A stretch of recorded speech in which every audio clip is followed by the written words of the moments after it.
ទួលព័ន្ធតល័យគឺជាតំបន់អភិរក្សសត្វស្លាបមួយក្នុងចំណោមតំបន់អភិរក្សសត្វស្លាបនានានៅក្នុងប្រទេសកម្ពុជាទីនេះសម្បូរទៅដោយសត្វស្លាបចម្រុះគ្នាជាច្រើនប្រភេទដែលមានរហូតដល់ទៅ50ប្រភេទឯណោះហើយចំនួនសត្វស្លាបសរុបទាំងអស់គឺមានរហូតដល់ទៅជាង10000ទៅ20000ក្បាលក្នុងនោះសត្វស្លាបដែលសម្បូរជាងគេគឺននាលខ្យងបន្ទាប់មកមានដូចជាកុកនិងសត្វផ្សេងៗទៀតរស់នៅលាយឡំគ្នាដូចជា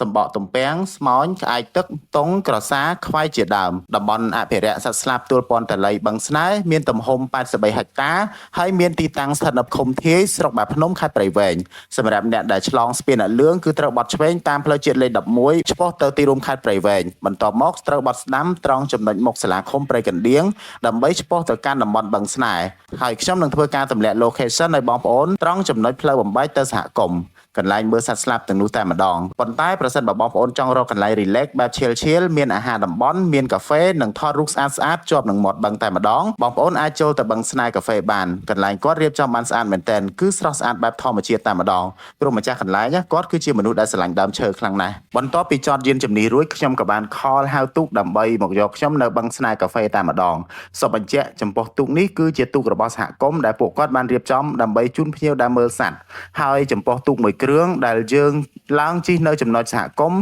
ដើម្បីទៅមើលសត្វគឺតម្លៃ40000រៀលដែលយើងអាចជិះបានគ្នាពី8ទៅ10នាក់ឯណោះប៉ុន្តែប្រសិនបើយើងឲ្យទូកខាងសហគមន៍មកយកយើងនៅបឹងស្នេហ៍កាហ្វេនេះគឺតម្លៃ50000រៀលចំពោះទួលព័ន្ធតល័យបឹងស្នេហ៍នេះខែវស្សាគឺមានទឹកដែលយើងអាចជិះចូលបានគៀកៗនិងកន្លែងសត្វមែនតែនបើយើងទៅខែប្រាំងបឹងនេះនឹងមានការរីងទឹកខ្លះៗអញ្ចឹងកន្លែងមើលសត្វវាអាចនឹងជាដីគោកវិញហើយពេលវេលាដែលមើលសត្វបានស្អាតជាងគេបំផុតនោះគឺចន្លោះពីម៉ោង3កន្លះដល់ម៉ោង5ល្ងាចហើយដែលបងប្អូនឃើញខ្ញុំថតនេះគឺម៉ោង11ទៅម៉ោង12ថ្ងៃត្រង់គឺសត្វនៅសល់តែ30%តែប៉ុណ្ណោះចំណែក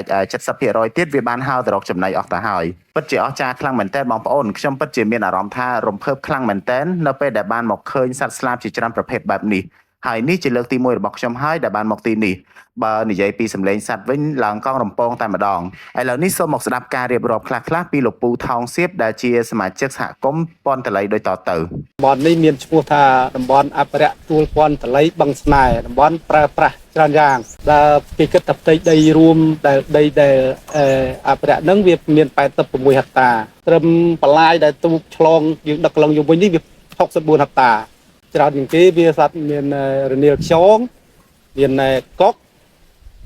ខ្វែកក្អែកទឹកនិងសត្វត្រយងមានត្រយងសត្រយងខ្មៅមានត្រយងពណ៌លងណាហ្នឹងសត្វច្រើនណាស់ខ្ញុំមិនរាប់រៀបបានអស់ទេព្រោះខ្ញុំវាមិនបែរសូវស្គាល់អស់ដែរណាបើខាងជំនាញគេចុះមករាប់ហ្នឹងគេថាមានសត្វហ្នឹងមានដល់ទៅ49ប្រភេទដែរណានឹងអ្នកជំនាញដែលគេចុះមករាប់មកសិក្សាហ្នឹងណាពីមុនអ្នកជំនាញគេចុះមកម្ដងដែរតែប្រហែលជាតាំងពីឆ្នាំ2021នោះបាទក្នុងគេបែកដូចចំនួនថាជិត100000ណា100000បាទជិត100000ក្បាលហ្នឹងគេសរុបទាំងអស់កាលនោះខ្ញុំក៏មិនបានទៅនេះដែរប៉ុន្តែអ្នកជំនាញគេថាអញ្ចឹងណាបាទជាអ្នកជំនាញគេពីអ្នករាប់គេមករាប់គេមកស្គាល់គេធ្លាប់ដឹងហ្នឹងគេមកថ្ងៃអាសៀលមក3អញ្ចឹងគេចាប់ផ្ដើមមកពីណាហើយវាមានដូចជាសៅរ៍អាទិត្យឬថ្ងៃបុណ្យថ្ងៃសម្រាប់អញ្ចឹងមានភ្ញៀវមកជាការធម្មតាថ្ងៃណាសម្បូរថ្ងៃណាទៅមានថ្ងៃណាច្រើនអញ្ចឹងណាភ្ញៀវភាគច្រើនមានជាជនបរទេសឬក៏ខ្មែរខ្មែរយើងនៅក្នុងស្រុកច្រើនជាងបរទេសដូចយូរដូចជាសៅរ៍អាទិត្យអីបានមានមក1 2អញ្ចឹងណាជួនកាលចង់ខាងគេដើរលេងអញ្ចឹងទៅកម្មអង្គការអញ្ចឹងគេមានមកច្រើនសៅរ៍អាទិត្យអញ្ចឹងណាវាមិនទៀងពីនោះវាមានពីគាត់កន្លែងហ្នឹងគេជួលឡានក្រុងឡានអី1ឡាន2ឡានហ្នឹងចុះមកដែរទូកនៅក្នុងសហគមន៍ហ្នឹងមានទូកប្រហែលជា9 10គ្រឿងឯនោះទៅ9ទៅ10គ្រឿងជា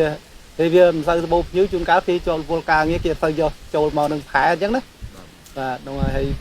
ប្រចាំរាល់ថ្ងៃនេះគឺ7ទូក7ទូកតែទូកធំឯងអត់មានទូកតូចទេអញ្ចឹងចំពោះការជូនភ្ញៀវមួយជើងមានកំណត់រយៈពេលប៉ុន្មានម៉ោងហើយចំពោះតម្លៃនេះគិតមិនដែរពូតម្លៃហ្នឹងពីគិតថាយើងជិះមកកន្លងជុំវិញហ្នឹងពីគិតតម្លៃ$10លុយខ្មែរយើងនេះ40000ទេតែ40000ទេអញ្ចឹងមកដល់ហ្នឹងជិះទូកទៅ40000តែប៉ុណ្្នឹងហើយទូកវាមានកម្រិតរបស់គេត្រូវដឹកចាប់ពី10នាក់ចុះអញ្ចឹងណាបាទនោះចាប់ពី10នាក់ចុះចាប់ពី 10អ្នកឡើងអានឹងគេអត់ធានាខុសត្រូវគេយើងខាងទូកនឹងមិនហ៊ានដឹកទេវាលើផែនការគេអញ្ចឹងចាប់ពី10អ្នកចុះតាមមើលស្ថានភាពមើលខ្យល់មើលមិនខ្យល់ចឹងណាមានអាវពោងឯងមកត្រឹមត្រូវមកកំ pl អត់អីទេ